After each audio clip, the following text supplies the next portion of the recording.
Candid Sports. Welcome to U.S. Bank Stadium, home of the Minnesota Vikings, where they have found a way to play in purple, but somehow have made it look manly.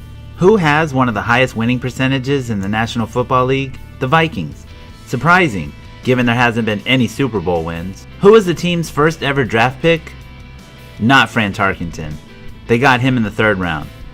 But running back Tommy Mason was a 3-time Pro Bowler, so not a bust or anything. The Vikings were grooming Fran Tarkenton to be their franchise quarterback, and then traded him to the Giants. Then unleashed the Purple People Eaters on the league, leading to a berth in Super Bowl IV, where they lost. The Vikings defense continued to dominate, leading to Alan Page becoming the first defensive player to be named National Football League Most Valuable Player. After football, Page practiced law, serving the Minnesota Supreme Court as an associate justice. How was that for an alumni? Any other teams have a judge on the roster? What do you do when you have a standout defense, but missing the quarterback you need to contend for Super Bowls? You trade for the franchise quarterback you once drafted and traded away, and once again found a way to play football with a quarterback named Fran, and make it look manly. And then the Vikings found their way back to the Super Bowl, and lost. Again, and again, and again.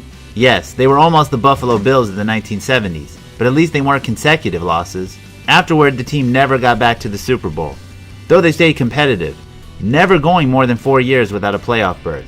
With the additions of Chris Carter, John Randall, Chris Dolman, and Robert Smith, the 1990s belonged to the Vikings, so to speak. They made one real push, with a record-breaking aerial attack led by Randy Moss and Randall Cunningham, going 15-1, but lost in the NFC title game to the Atlanta Falcons. Atlanta would go on to get beat by the Denver Broncos. No one wanted a piece of that Broncos team.